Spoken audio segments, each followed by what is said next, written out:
Okay.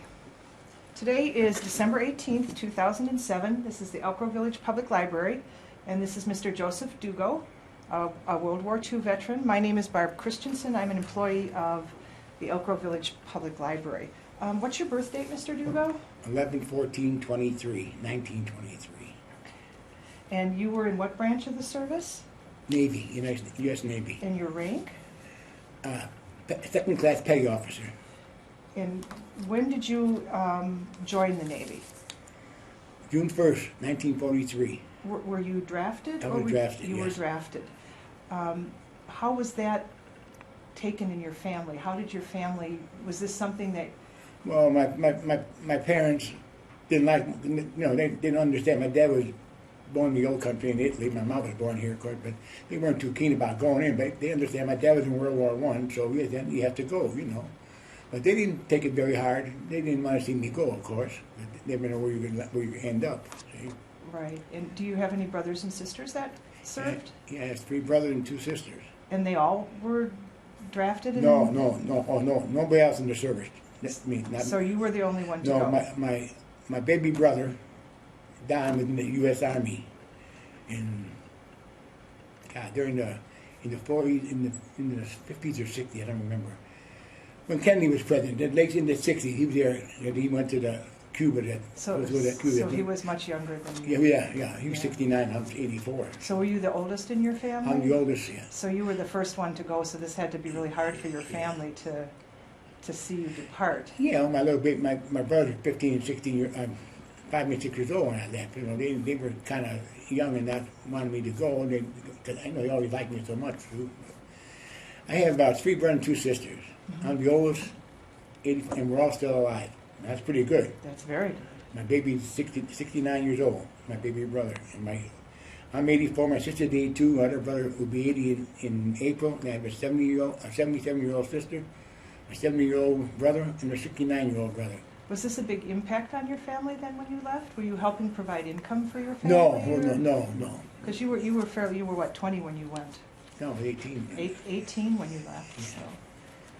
Why did you pick the Navy? Because I didn't want to march.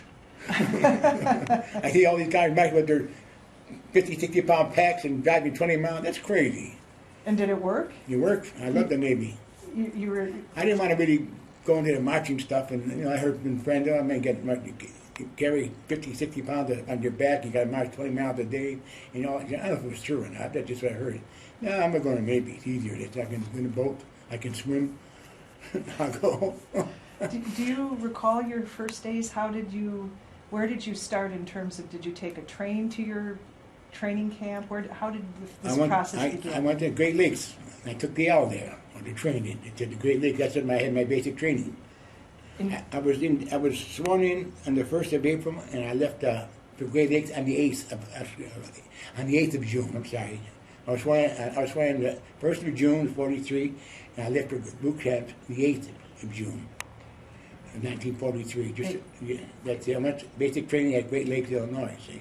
At the Naval Center. And you were on the base all the time? You didn't go back home during your basic training time? Oh yeah, well after 6 weeks of basic training, they sent us home for a week furlough before we got shipped out, see? And you did get shipped out right at the end of that first week? Yeah, and then they sent me out to Seattle, Washington. They have a naval air base called Whidbey Island, right up the coast of Seattle, see? Mm-hmm. But we had to take a ferry to get there. No cars, nothing driven there. It was in the air. So we had to take a ferry to get there. I was there maybe a week or 10 days. Then we got shipped out to Aleutian Island. I didn't know where we were going. They just pack your gear and go. They wouldn't tell you where we going. They said, I'm on your side, man. You can't tell me where I'm going. You're crazy. You dress me here, do something, and you won't tell me where I'm going. They just didn't do that. Even going from Great Lakes to Washington, Seattle, Washington on the train for 5 days on a filthy, dirty, ugly train, and all soot and dirty. They wouldn't tell the kind of conductor couldn't tell us where we were going. I said, where are we going? He said, I don't know. He said, if I knew, I couldn't tell you how. We knew, we just couldn't say anything. I said, man, yes, I'm on your side. Remember, I'm American, but they didn't know anything either. They were just conductors and stuff like that. But It just felt goofy. Was secrecy a big issue in terms of protecting our country during the war? Was that part of No, it? it couldn't. Yeah, I mean, we always asked them both times where we going. They wouldn't tell us. I don't know why. You know, like, they tell, after we were going to Washington. Yeah, we got in the train. We got on. You know, Yeah. and then when we were leaving the island to go to Aleutian Island, they didn't tell us where we were going. We just got in the boat and that's it. Yeah, I know we were going to China or Japan or where I was going. We just put in a boat, and then they found after a day or two, they were going to Aleutian Islands. You know. Then we stopped at Dutch Harbor. It's our first stop to unload and pick up merchandise. And then we wound up in Adak, which was a big naval base there at the time. And then I spent about 6 weeks there, and then they shipped me out to Attu. What were some of your experiences at each of those stops where you were at? For your, say, your Dutch Harbor. Well, I know we did there when we got the Dutch Harbor. We had maybe a day layover or off the day. They let us out and they showed us around the island. Went to Dutch Harbor, and the guy took us to all the caves in Alaska. Dutch Harbor was a big base then. Mm-hmm. Always was big, you know.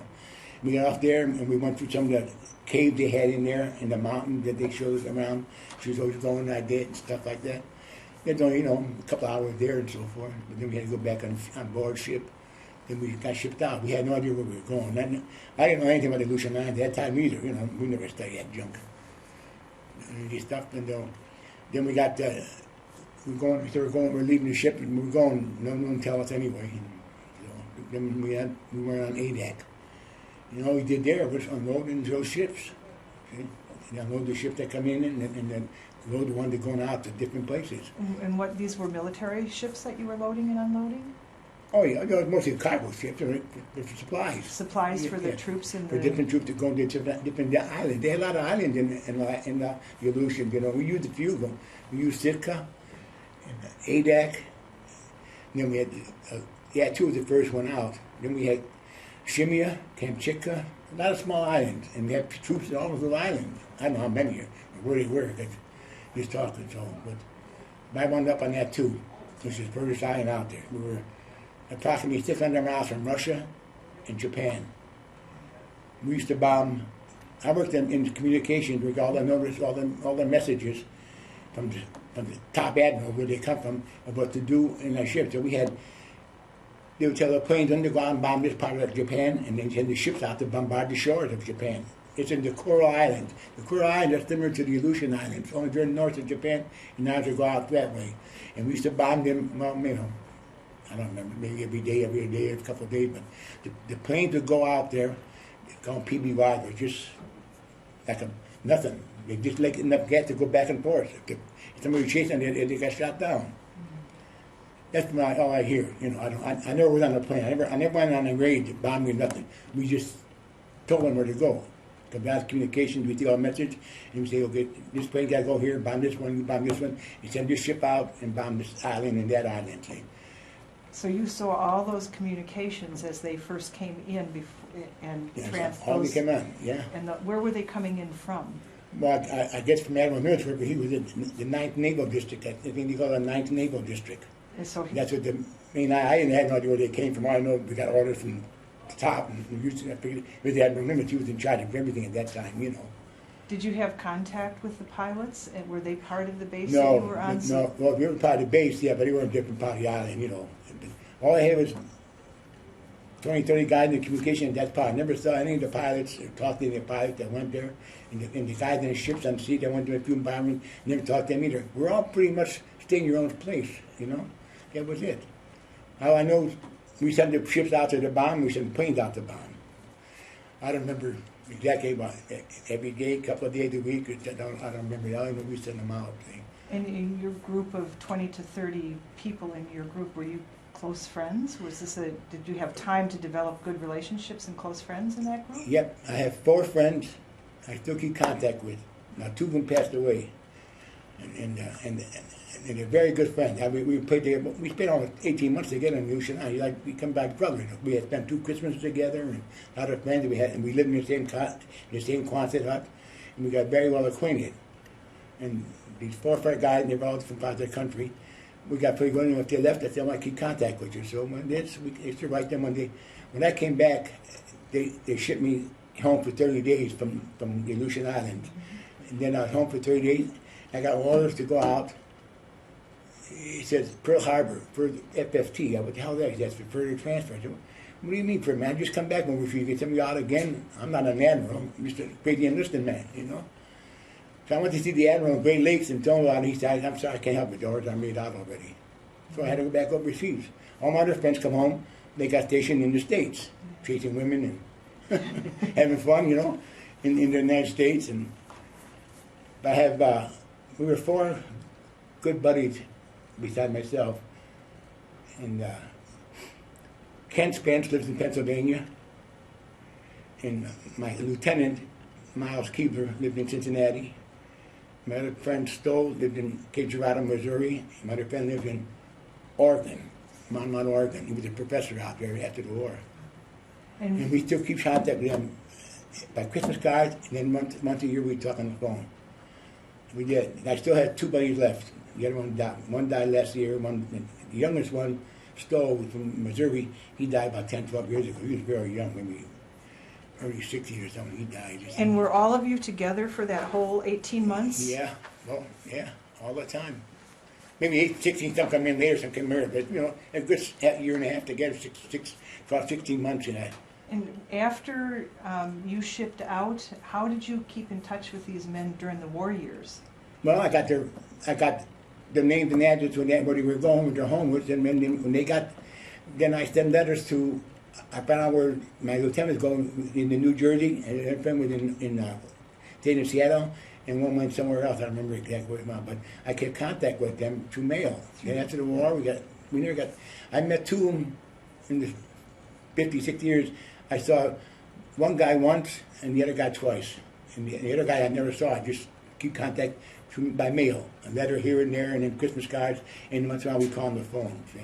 But that war bond is a strong bond between people, I think. Oh yeah, we're still good, very, very good friends. Very good friends. My friend, my lieutenant, he was the only guy. All of us were enlisted men. He was a lieutenant. He was a very nice guy. He graduated from Penn State University. His father's a doctor out there. He comes from McKees Rock, Pennsylvania. And like most of the naval officers, they didn't bother with the enlisted men. They were far above and superior. That's what I hated about it. I thought they were like gods. In the Army, it's so different. The Army, you live in the whole thing, but the lieutenant, you kind of get to know him, they're pretty friendly. And here, we just had, he's the only officer, I had 2 officers I got contact with, the one I worked with and the one I relieved, which is Mr. Keebler. And we got very good friends, and we kept contact all that time. I still write to his wife, and he was dead. That's nice. She got to know him because he used to call all kind of, we were very good friends, and I could talk to him, like swear at him, and talk to him all I want, like being friends, you know. The other guy didn't do much at all. So how many hours a day were you actually working, and how many hours a day was time that you Well, we worked had probably free? 8 hours a day. We had 3 shifts, all midnight, and we had to switch every month. You know, 12 to 8 to every 3, like I could do the policemen do here now. Every 3 months, every month we switched, but we always worked with the same people. Okay? And my lieutenant's name was J. Weldon Powell. He was a gentleman from Virginia. Real nice guy. Never swore, never said dad and nuts like that. Real guy. Then Keever was the guy we relieved, and he's the guy I got along with real well. I got along with both my officers very well. When I worked with a real nice guy. And got along with stuff. But he used to tell me, you swear too much. I said, I swear at everything. That's why my other lieutenant liked me. I told like it is, you know. I walk in the morning, I say, good morning, and I'd swear at everybody. Just to be jolly, but I had people tell me they had never met anybody like me. He said, once you meet Dugo, you'll never forget him. And that's what he always tell me. And these 5 guys were really that way. They were really close. I had one guy who was in the Navy for 20 years. I used to call him a bum. Navy guy. Big a Navy guy. I had no excuse for him. They were just, to me, they were bums, you know. I don't know why. That just, who spent 20 years in the Navy? That'd be crazy to begin with, you know. And this one guy told me, his name is Hezekiah T. Ford from Texas.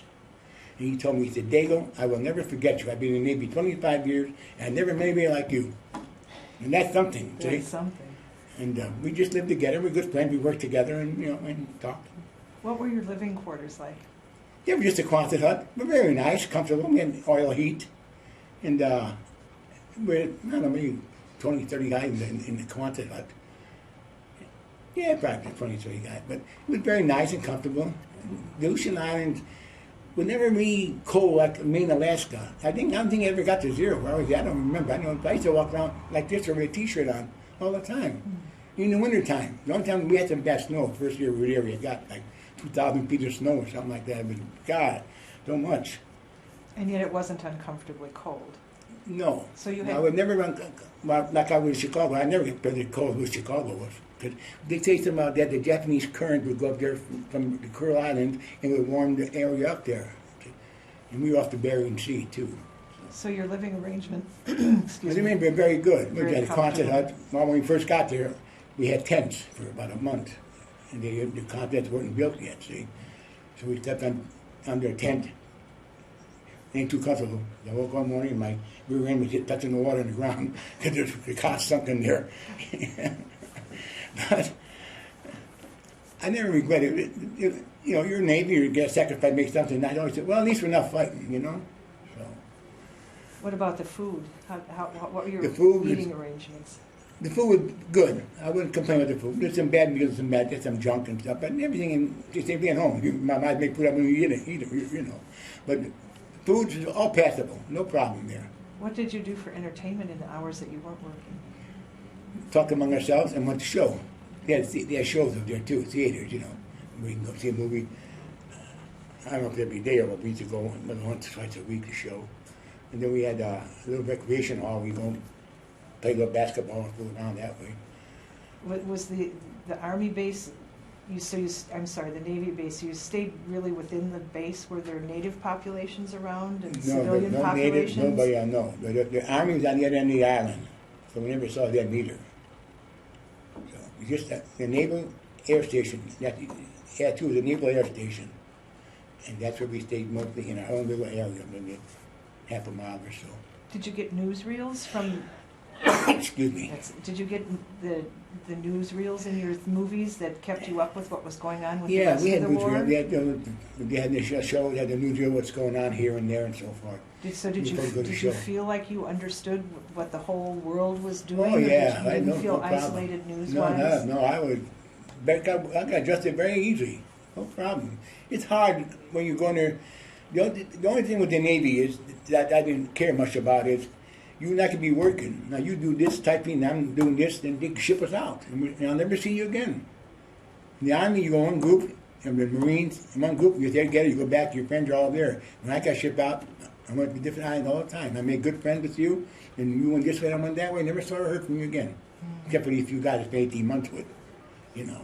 So that must have been hard for an 18-year-old boy. Oh, yeah. Well, you know, you get a chance to ride. You know how you're going. They told me I was going to Hawaii to get further transfer. I mean, I'm going there to get further or to go to another island. I had no idea where I was going.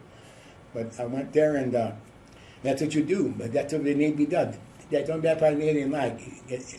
Every guy different thing to do, you know. You're a mechanic, you're this guy and this guy, and you all go different places. You could be together all the time. I need a cook here, I need a baker over here, and you're gone. So that's terrible in the Navy. You never stick around. So tell us about the air raids that you were involved with. Well, they come, I don't know, there was two of them within a month apart in the Aleutian. The Japanese come over, just throw bombs and get the ship that's in the harbor and give it, just to keep it occupied. We did to them. Let them aware that there was a war, that we're in the war, and they come in, they throw a few bombs and miss all the time anyhow. they aim for the island, and they aim mostly for the ships at sea and then the planes and the airport. You know, that's all they would. But they did that twice, and they always come in nighttime when it's about 8 o'clock, when it's getting dark. You know, and they drop those things off. But we never got hit. We never got out. They never hit any of our ships, anything like that. They just missed. So no one ever got hurt fire. I know. You know, you got damaged. On the Army side, they may have got damaged. I don't know. We never hear about that. They were 10 miles away or more.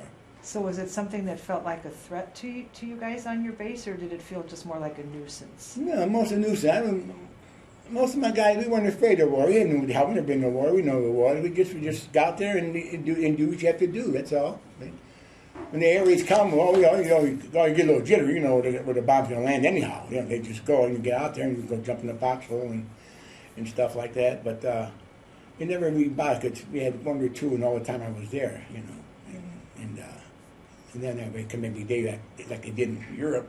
Every half hour, they got tons of planes dropping bombs over Europe. In that, during that time. But in our case, we were just a crazy little small island with a few people on there, and they ain't gonna bother with it. They just go, let us know that they're out in the war. Let us know like we did to them. That's the same thing. It's. Did you guys did you play pranks on each other?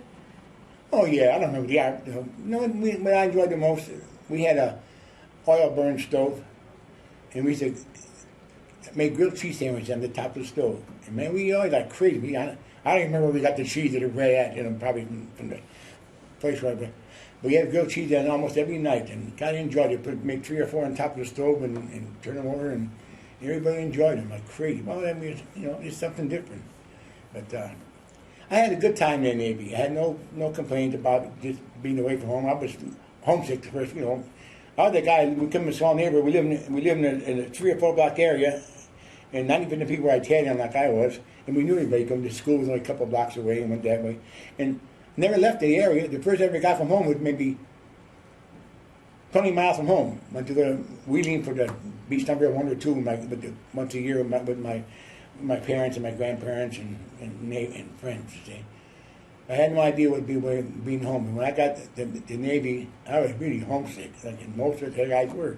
We never been away from home, We never traveled, went here, went there, different states, and never did that. And how long did that feeling last? Well, I got to tell you, all through boot camp, I missed home quite a bit. We were close, it was only 40 miles away from Great Lakes, but it's hard to get adjusted being away from home when you don't know anybody. And when you're in boot camp, you only together for a few weeks together. You don't make any friends, none at all. The guy you talk to high and other stuff and stuff like that. I wouldn't know where you were from or something. It's like when I got to Aleutian Island, where were you from? Where you come? All this, what you do. The Navy are not long enough to get acquainted. Not in the boot camp anyway. Tell me a little bit more about boot camp. What Boot was camp, the day's routine like at boot camp? We wake up at 5 o'clock every morning, and we get, before breakfast, we go on to exercise, jumping jacks and different this, and for about a half hour, 30 minutes, 40 minutes, I don't remember. We do every morning. Then from there, we go out and we go to breakfast about 6 o'clock or something like that, have something to eat. Then we go back in the barracks, and we got assignment. We do marching here, go rifle range, and do this stuff like that. It was just to keep you busy and let you know what's going on. But the Navy didn't do a good job of training us for fighting the war. We went through boot camp. We took it to rifle range once or twice. I never saw a gun in my life, and I just didn't know how to shoot. I know I couldn't hit nothing. But they just said, go, and that's it. How did they determine what your job in the service would be? But when I was on the outside, I said, my uncle owned a radio store, and I started working there for him to fix radios. This whole radio, there's no TV, no nothing. It's 60 years ago, And when I got drafted, they drafted me in the Army, and I went to the Navy guys. I don't want to go now. I want to be in the Navy. What do you do? He said, I'm a radio repairman. Boy, they took me right away. I knew nothing about radio. I just really knew nothing. I just told them that, and they took me in. I never got signed to it. I guess I wasn't smart enough or know enough questions for them to do that. So where did the training to teach you to do your job in the Navy, where did you receive that kind of training? Right, Great Lakes. I don't remember now exactly, but a few days here, a few days there, and then on the rifle range, and we had to learn how to make sure you know how to swim. Then the only thing I remember about the Navy, the best of the training was we were on the high dive, and he told us in the pool of water. Maybe 20, 30 feet, I don't remember quite fine. But they let the water fire in there. So you jump in between the fire and come up the other side. Because that's get sunk in a ship overseas. That's what you do. You jump in the water, go in the far enough away, and come up so you don't get burned. So there was a fire floating on the surface of the pool? Yeah, in the pool, fire in the pool. And we had to dive through that, or jump through that. And then come up and everything that, and then you pass that, see? That was kind of scary. I never jumped that high. I don't know how high. It must have been, look how back 1,000 feet when the first time, but it must have been 20 or 30 feet, maybe 2 or 3 stories, because the ships are about 7 or 8 stories high, and you got to jump in. But that's all I remember. the part. In the rifle range, man, we there, I don't know, once or twice, but I didn't really learn about how to shoot a gun. They shoot, if you miss, okay, if you mean the hell you're going anyway. That's the way it was, really. You know, getting the war, man. I was in the Navy. I got sworn June 1st, I left June 8th. And the 16th of August, which was about 10 weeks, I was overseas. Well, I ain't any specific training. See? I guess where I was going, they forgot they needed it. I don't know what they did to it, but they got some. That's pretty nice. Get shipped overseas within 8 weeks of when you're in the Navy. You know, overseas, had no idea where you're going and what you're doing and stuff. And I didn't know if we could. We could have went out to fight. I didn't know we had ships. We were aboard. The ships we were in, they called the Kaiser coffins. You ever hear about that? No. The Kaiser ships were lousy ships. They break apart in the water. A lot of them did, not all of them. Most of them did. We used to call them the Kaiser coffins. Kaiser is the guy who made ships during the war.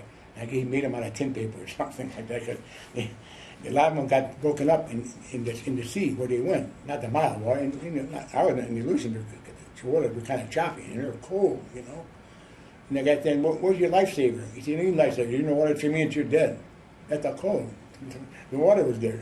So these are the ships that you moved from island to island on, as well as moving from Seattle up to... Yeah, they call them Kaiser ships. We used to call them the Kaiser coffins, because some of them got broken up. Yeah. In the certain waters where they were real terrible, you know. You were never on a ship that... No, I never had a ship that, no. Did you have any friends that experienced No, that? none of my friends. That's just stuff I heard mostly, but I know you call them Kaiser coffins. A lot of their ships got broken up because we're made with some certain waters which were rough and cold and choppy, you know. And those were primarily transport All ships? transport ships, no warships. And how big were they? How many people or Well, I don't know, over about 1,200 people or something like that. So they were big ships. Oh, they're big. Oh, yeah, they carried all this troops, and what supplied and so forth, and food and for all of us. I know on board ship, we used to eat 6 a.m. and 6 p.m., only twice a day. It was a long time when you're a young, healthy kid, 18 years old, like you eat a horse, you know. So do you have any other particular stories about your time in the Aleutian Islands that you'd like to tell us about? No, not really, other than I've spent 20 months there, which is a long, long time. All I remember, too, when we first got there, your tour of duty is supposed to be 6 months and they transfer you. And that got pushed back, so I spent 20 months there. Eleanor Roosevelt out there, and she said it's a terrible place to be. Did you see her personally? No, I didn't see her, no. Excuse me, she's another part of the island. I didn't see her at all, you know.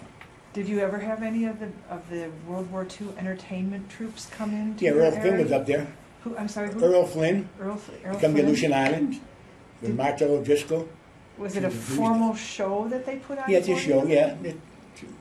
This little thing in dance, if I remember correctly, and they talked, didn't have to go and talk to them and stuff like that. I talked to Earl Flynn, shook his hand, and a few other people. Then when I was on Guam, I saw Donald O'Connor, remember him? Oh, He's a sure. dancer. And Peggy Ryan, they were there. I saw Groucho Marx in California. And they took it different places. They could just, we're in California, we went to a circus once, and then a couple of radio shows and different stuff like that. And it just killed time for us. Was it hard to stay entertained? Was it? No, it was fun. Times were there plenty of things we enjoyed to do? the movies, you know. We saw the movies and we enjoyed those at the time. So there were lots of things that you could do to entertain yourselves. Yeah, well, once I get better acquainted with these guys, we did, you know, on the team. We played a lot of cards, you know, especially on payday. What kind? What games did you play? Poker. Poker. And I can't think of them. Something. What's that game we played? Well, I can't remember the name now.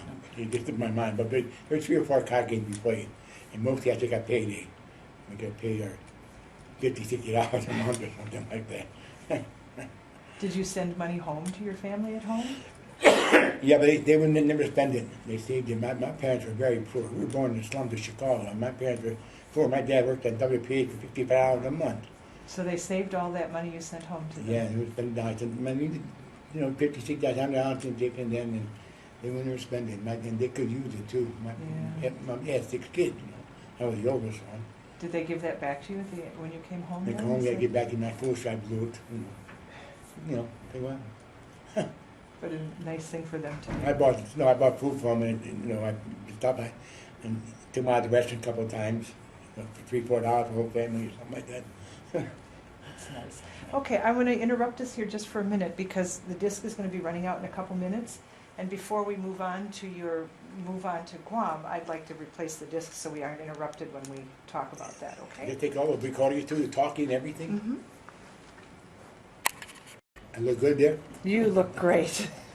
Okay, this is the disc 2 of the December 18th interview with Joseph Dugo at Elk Grove Village Public Library.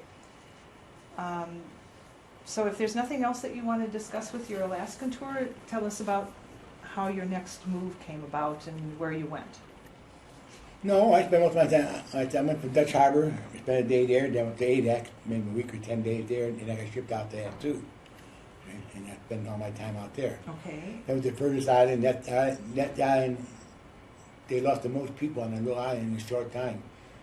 Because it was a very terrible battle out there. The Japanese were crazy, kill anybody you see.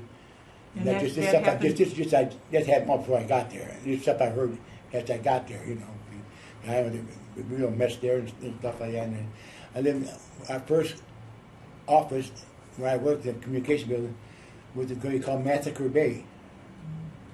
And all the Japanese jumped off the island and killed themselves where we had our communication gate. This is what I understand. I never saw that, you know.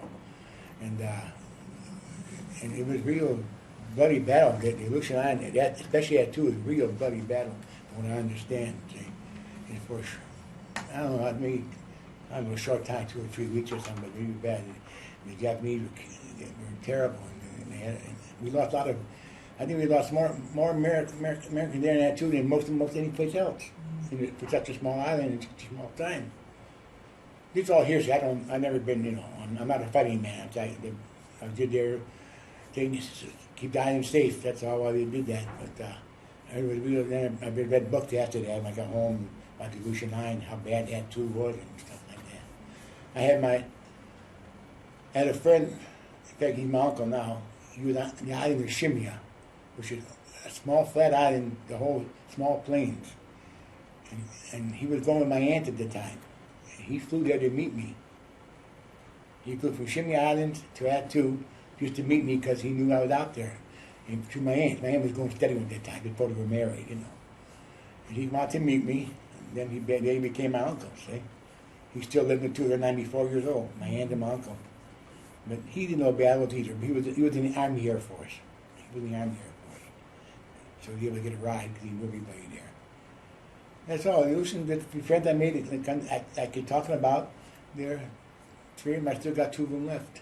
And they're older than I am. I'm 84, one's 85, the other's 87 or something like that. And my officer died last month, he was about 88 years old. So when did you get your assignment to your next duty post? And after my leave, after the Aleutian Island, they sent me home for 30-day leave. Okay, so Then they reassigned me, and I got shipped to Pearl Harbor. So you knew when you left the Aleutian Islands that you wouldn't be going back there, or did you not know that? No, I had no idea where it was. I know I was going to get home. Then when I got my leave, my time was up. I went to the Naval Air Base at the end of Randolph Street. They had a naval base, a small place. I was going to report there.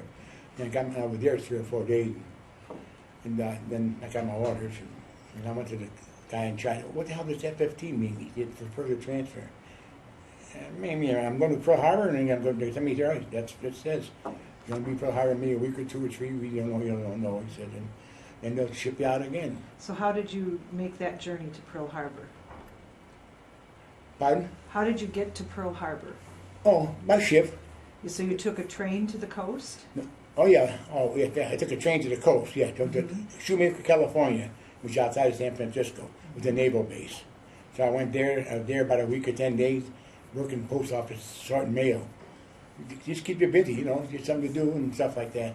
Then after that, I got shipped out, and they said, "You're leaving tomorrow, and you go here and get on this ship." I don't remember the number. Take this ship and be there. And I got on it, and we took us 4 or 5 traveling days to get there. It was a small boat. if I remember correctly.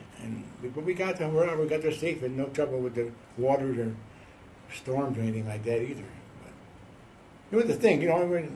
I never been to a ship that long. All been coming from that too. We had to stop two or three different islands to pick up other guys. They're going back to the States, see, and that was it. But So it was just a 4 to 5 day journey out to Pearl Harbor? yeah, on the ship, yeah, I think it was almost 5 days, 4.5, 5 days to get to Pearl Harbor there. Then we landed there, and that's all the crazy ships that got sunk and dropped from the Japanese. It was sickening. You see all the ships there laying half in the water, half out of water, and thinking all my buddies down there dead under the water, you know, and the terrible thing, feeling to see all that stuff, the way they demolished Pearl Harbor, disgusting. Really, you don't know. You see the paper and stuff, but when you see it live, it's really terrible. And I think of all the poor guys down there trapped. Did you personally know any of the No, people? we were all died. No, I wouldn't know them because I wasn't there. You know, they got bombed Pearl Harbor Day, and I was still in high school then. See, but I just know these guys buddies. They're Navy guys stuck out there. You know, I had no idea who they were, but God, they had no chance of getting out or anything. It's terrible. No, I knew anybody got killed. Well, I knew people got killed in the war from the neighborhood, you know, in Europe and stuff like that. In the Navy, nobody. I saw Pearl Harbor, what they done, the damage they done. That's all I saw there. The rest of the time, we just were on the island and looking around. How long were you at Pearl Harbor? Maybe 6 to 8 weeks. And what was your job while you were on that island? Just doing nothing, odds and ends, loading this and unloading that, and just hanging around the island. Mostly sitting in the barracks waiting to get shipped out. That's all. And one day they come out, and the guy says, 1 hour to pack your clothes, you're leaving, they're transferring you. Where am I going? I don't know. Okay. So just that quickly and just that quick, yeah, 1 hour. And the worst part of it was, I was scared, I had to fly. I never even seen an airplane. They was get in one, you know. I'm thinking, Jesus Christ, because I know where I'm going. We follow the Pacific, and I may get shot down by the Japs and stuff like that. And it was scary getting the plane. And well, you know, I'm all alone. I had nobody with me going. You got all strangers. That's all. You know, you're all strangers, and you had nobody. Next, I had you, a buddy or something. When we half as bad. But you go alone, stranger. You got an hour to pack and get out. And they come and pick you up. They took me to the airport, and in the plane they had a real plane, and then we got in there, no seats, no nothing, just on the floor in buckets. And I was the only enlisted man on the plane. All the rest were majors and generals, and higher ranking officers. wow. What am I doing here? And they were real nice to me. You know, how you doing, son, and stuff like that. They're a lot of old people, well, 40, 50, some of the old guys right here. I thought they were ready to die now, you know. But it was a terrible feeling. They got a plane to fly, have no idea where you're going, and I figure, well, you know. And when we got on the plane, it was such a long ride to Guam. Maybe we had, I think it was 25 hours. We made 3 or 4 stops before we could get refuel and food. See, we stopped at Johnson Island, Kwajalein, Coral Island. 3 or 4 stops we made to refuel to get to where I was going, to Guam. I had no idea where I was going. I know we did a small plane with a few guys. We made 3 or 4 stops to refuel and stuff like that, and pick people up and drop them off and stuff like that. And you ended up in Guam. I lived in Guam, yeah. What was the name of your base in Guam? Just Guam. That's all Naval Air Station. That's just all of the Naval Air Yeah, Station Guam. I Guam? lived in Guam. Yeah, but actually, where I was at, where the millionaires lived. All the admirals, the majors, from the Marines and admirals, they all had 3, 4 bedroom homes there. We were on a hill on top of the mountain. All these beautiful homes for all the top officers. They were there. And that's it. But we were a real place. And on Guam, the food was like being in heaven. You walk up, what do you want? How do you want your eggs? How do you want this? What are you talking about, man? And really, like you're a king. Now I was just slowly seaman, you know. But it's so different from the Aleutian Island. We just crap on the plate and that's it, you know. Cream pie, you have gravy on it. Oh, Jesus Christ. But in Guam, God, I mean, here, it's a paradise here, you know. It was really nice. We had a beautiful area. We could see the whole island. And then we go into town. And there were people on Guam, natives, you know. And we go in town. See, they had little stores and stuff like that. Walk around and just see around that thing. And it was a little different, but we didn't get down there that much anyhow because we were in our place. We had to stay in our area most of the time. Were you welcomed by the local people? Did they like the... Yeah, they hello. You know, that's all. They talk Spanish or stuff like that. And you know, hello and this stuff you can get on. Just go in there and just look around. I don't remember ever buying anything in the store or anything like that. Like candy and stuff like that. You just walk around just to see how the outing was. So what were your living quarters like on your base? The same as a Aleutian, it's a Quonset hut. Okay. And nice because we had better weather up there. Better weather in Guam. Warm, hot, they had tennis courts, swimming pools. Jesus Christ. I thought God would here lived here. after Attu, it was something. But Guam was really a nice place, you know, and livable and stuff, and hot, good food, and that's the best of the food. They always had good meals they had to eat there. But the working conditions, 8 hours a day and different stuff, and that's it. And what was your job at that base, at Guam? Mostly a typist. I worked in a radio station on Guam, KU5Q.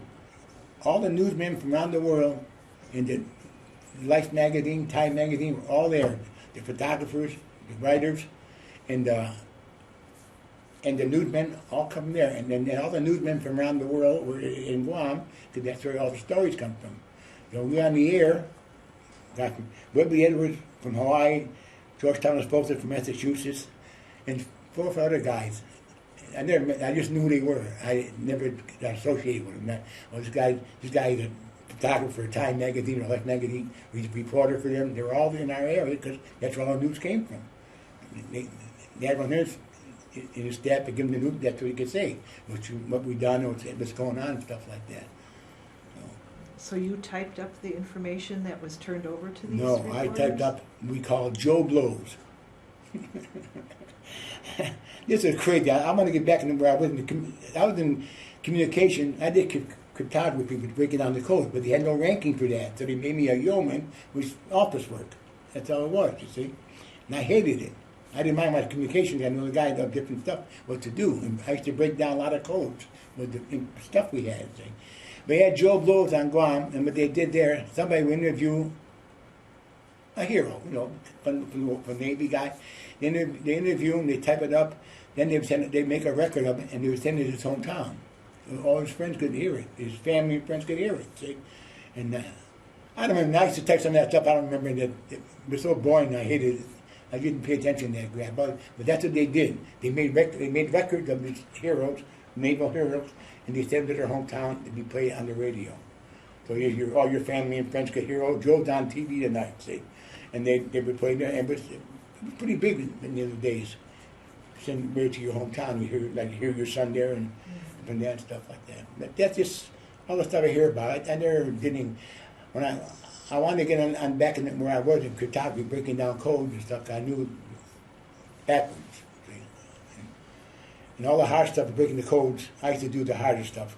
And when were you doing the cryptography work? Were you doing that in Alaska? It's in Aleutian, only the Aleutian Islands. That's why I did cryptography.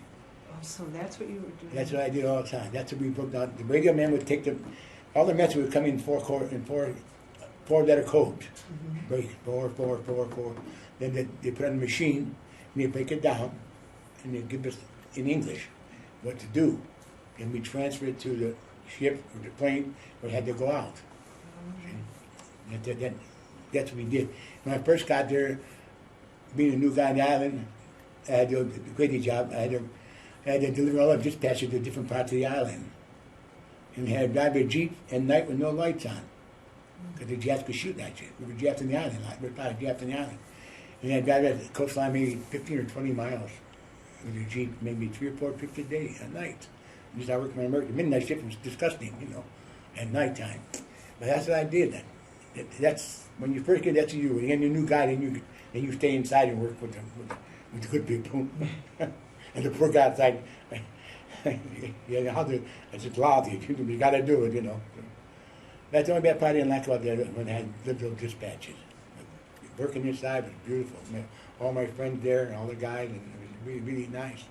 I really loved the atmosphere. After I get to know everybody, it was fine. And you live with the same guys you work with. I mean, nice. We just had different shifts, you know. Did you have that opportunity when you were at Guam to develop No, friendships they like didn't. that? No. When they sent my orders out, they didn't put down what I did. They put yeoman second class, which is typist, you see, office worker. And I went to the commander and said, well, I don't want to stay here. I was in the Aleutian Island. He knew I was there. And I did cryptography. He said, well, and they put it down. I don't put my record. I thought it would be in there. That's why you didn't ask, you know. It's not in your record, so I can't do anything for you. So can't you go to cryptography and switch guys? That's for. So you got a guy who knows how to do everything in cryptography and stuff. And he didn't pay attention to me. So I just stood there and did all the crazy stuff. And how long were you on Guam? About 5 or 6 months. And you were there when the bomb was dropped on Hiroshima? Yeah. What? Can you tell us about that? Yeah. Well, I worked in the radio studio where all the news came from. See, and when the Japs dropped the bomb, when we dropped that bomb on the Japs, I got interviewed worldwide radio through George Thomas Foster, who was a big newscaster at the time from Boston, Mass. I believe it was somewhere out east. I think it was Boston.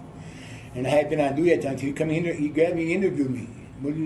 I had no idea what he was saying, so he came and said, what do you think about dropping the bomb? I said, well, I heard it only weighs 40 pounds, it demolished the whole city. That's I heard, you know, and if they did that, that'd be great to wash it in pretty soon. And he said, well, all right, and that's about it, see? But no thing about, he asked me where I was from, or state, or city, or not. He said, what did you hear about the atom bomb dropping? I heard it was small, and did a lot of damage, and that was it. Then a month or two later, I was on duty, I was listening to the radio, and I heard Tokyo say, we accepted the Potsdam ultimatum. So I'm going to call the commander and told him that. So he gets all the newscasters out there, and this guy puts me on worldwide radio again. George Thomas Poster. What do you think about you heard the road, Tokyo Road, they kept it? Yeah, I heard her say the Potsdam ultimatum, they accepted it. So I'm going to tell the commander. And I'm all in that worldwide radio twice. And one guy listened who heard me, a friend of mine. We went to high school together. He was in New Guinea. After the war, I come out, we met, you know, we went to school together. And he said, he used to call me Black Joe, that Dago, he called me, oh, Black Joe. He said, hey, man, I heard you on the radio. I said, from where? He said, I was in New Guinea. And I heard your radio. He said, gee, that's my buddy. He heard me, the only one ever heard me. He was in New Guinea in the Army at the time. And he told me he heard me on the radio. So that was it. So how did you hear the news about the bomb? You said you heard that it was 40 pounds and it destroyed the whole city. I don't know. I don't remember. I know somebody dropped it. They dropped the bomb, and I guess the news is scuttlebutt around the Navy telling it that it was a small bomb, 40 pounds, and they dropped it, and they demolished the whole island. I heard it, not on radio, just word of mouth from somebody. I don't even remember. You know, that's why when I got interviewed, he told me, he said, well, I heard it only weighs 40 pounds and demolished the whole city. That's all I told him. Okay? And that's all I knew about that. I had no idea where it came. It just scuttlebutt. There were no. Somebody said some news, made a news dispatch or something. I had no idea where I heard it. And how did that make you feel? What were you thinking about when? I was thinking of going home. That's what I thought. I said, God, I think one more. I was talking to my friends, and one more bomb like that, I'd end the war. And if there was one more bomb, it ended the war. They kept it right away. See? Well, and then how long did it? How long was it before you ended up going home then after the war ended? I was the first one to get out because I had been overseas before. The war ended. I left in November, on the first part of November. They shipped me out to go home. I was when the war was over, they started shipping guys out right away. And I was one of the first to go because I had so much overseas duty before. When I reported in Guam, he said, my God, you just got over, you're home for 3 days, they send you out here? I said, yeah. I said, I don't know, that's kind of strange. I said, well, tell them so I can go back home. But that's one of the first to leave. I got him, the ended the war, and on the first part of November, I just left for home. And then we took a ship, and they stopped 12 different islands to pick other guys up who were going home too. And it took about 30 days to get to San Francisco. So you made the journey to San Francisco all by ship this time? All by ship, yeah. All you by didn't ship. have to get back in an airplane, huh? Yeah, no, I was too glad. That was too private. It'd be too much to send back. But just a lowly enlisted man, anyhow. You know, they needed me And they flew in, I couldn't believe I done there playing all the gold braid, you know, and they were real nice about it, you know. Yeah. The guy, 35, 40, guy, high school, some of them, and the old men with gray hair, and we were 40 years old, thought they were ready to die. When you're young, 18-year-old, 19-year-old punk, a guy 40 is like an old man, you know. When did you have an opportunity to tell your family that you were coming home? Did they know before you got there that you were coming home? No, I don't remember. I don't think so. I don't think we could have. I know I couldn't. I may have wrote them a letter that on my way home. We couldn't tell where you were at or anything like that. They were on Attu. We were free post office box 163. See? On Guam, we had different code numbers. But we never tell where we were at. All our letters were censored from the Navy. I was telling this officer come in. Why you read my mail, you bastard? You know. He said, we're friends. He said, you got a nice letter. I had a girlfriend. Didn't even know her, but I had a girlfriend at the time. Because somebody just wrote to, you know. So where did you disembark from your ship when you got back to the United States? San Francisco. You were back in the... Back in I guess Shoemaker, California, where we got in, where we got out of. And I was anxious to get home, and I tried to get home, and it was nice, and it was really nice. So once you were there, how did you get home? Were you... And took a train then. Took a train back to the Chicago Chicago area. area. And when did you get officially discharged from the Navy then? What was that process? Very, very, very. I know we were grade 8, and it was, I got out February 6th of 46. That's when I got discharged. Okay. And so you were already back in Chicago? I was in Chicago, yeah. Let me tell you about Chicago now. I was back at Great Lakes. Okay. And I went to the Admiral, and I said, I want to get closer to home. He said, where are you from? Chicago. He said, well, you're home. I said, I understand you got a public information office on Michigan Avenue, 339 Michigan. That's what people call, say, I want to take a trip to get from here to there. When I brought you home, how many phones did we need to get out? We used to give them all that information. And I worked there with Mike Wallace, Deborah Kirby, and Charlie Wheeler, all big shots. Mike Wallace, we were good friends. We played cards all together. And Deborah Kirby, and you probably remember, he had a radio show, him and his wife, from Marshall Field, just talked daily stuff. And Charlie Wheeler, the third, he was the newsman for the Sun-Times. He runs the whole Champaign office now, or Decatur, in there, runs the whole office down there. All big shots. But Mike Wallace was a nice guy. I worked with him there for about 4 months. And just answering questions like that. And we got to be good friends. And we play cards all the time, gin, and then we go out to eat, lunch, walk around. He's just a regular guy. He's an officer too. We talk normal, but he never been overseas. He's just been all stateside duties. When I walked in there, my commander in Chicago there, he had a ship shot out from under him in the Pacific. So he kind of took a liking to me because I was the only guy overseas duty. The other guys were all stationed in the sea. So he took a liking to me very well. I can't remember the name anymore. He was a good guy. We were good. He said, we had a naval car there. He gave me a car to take home every night. A Navy car. Just a big, nice guy to me, you know? Because, yeah, you were in the war. I didn't fight. Got a couple of areas. Oh, he's what you overseas tried. It's disgusting. We had a ship shot. He come back. But he let me use the Navy car for personal use. For about, I don't know, 2-3 months, you know. But take it home every night, go out on dates, take out my friends out for rides. In the Navy car. U.S. Navy could park any place. U.S. Navy was a big shot, you know. Let me pause this a minute here. Okay, so when did you find out that you're working and you were going to get discharged? Is that a fixed time or is it just... I get discharged? Yeah. What was the discharge process? Was that like everything else where they just came to you and said, okay, you're done? Anything special, yeah. They just, or were there... I had so much time. I remember they called me and said, I went back to grade 8 to get discharged. I think I went back to grade 8 discharged. With my time, I had enough time in, I had enough points to get out, and that was it. See? And those guys, remember, they had points to get out. How did that work? Well, you get so many points, I don't know, you know, I can't remember anymore. You get big points for being overseas and stuff, and you had so many points to get discharged. You get 2 points for this and 2 points where you were at each way too, got different points, a different amount of points, if I remember correctly. But nowadays I was young and pay attention to it. It's man, get the hell out, you know. And then what did you do once you were discharged? Did your experience in the Navy influence the next jobs that you chose to do? No, before I went in the Navy, my uncle had a radio store and I worked for him.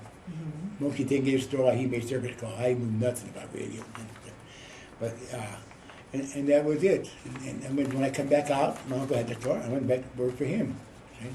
Had a job, by the way. But in those days, they had a 5220 club when you got discharged. Uncle Sam would give you $20 a week for 52 weeks. And most of my friends took it, they didn't want to work right away, see? I didn't take it at all. I went right to work for my uncle. He wanted me bad because, you know, I could take care of the store and then I started learning how to fix radios and stuff like that. We did a lot of car radio work, all for dealers. And that's where I got all my knowledge from that, see? And that's how I had a job, my uncle went with me to get back, see? I had a job waiting for me right away. I took maybe a week off and I got discharged, and then I went to work for my uncle. And all my other buddies, a lot of them just took the 52 weeks, $20 a week for 52 weeks to get to a pay. And then none of my friends were war veterans too. They saw combat and stuff like that. I was very fortunate. No combat. I got transferred to 2 different places. I went to 2 backward islands. So after they took it, secured it, they sent me in to, you know, to help run it and stuff like that. But it's just it depends where you go. You have no idea where you're going. They just ship you out, and that's it, you know. Yeah. Some guys, my uncle said, I need a baker, I need a mechanic, I need this guy, and then they break him away from his friend, and they send him here, and they send him out there. It's where you specialize. That when you need it, that's where you had to go. Yeah. In the Army, it's all different. You all went together, and you had all your friends were all through the service. See? I don't regret. I enjoyed my Navy life. I was young, but you know, I didn't fight it. I just took it. I had to do it. I had to do it. That's all. If you go where you're saying to fight, you go, you fight. If not, you don't. You're just lucky.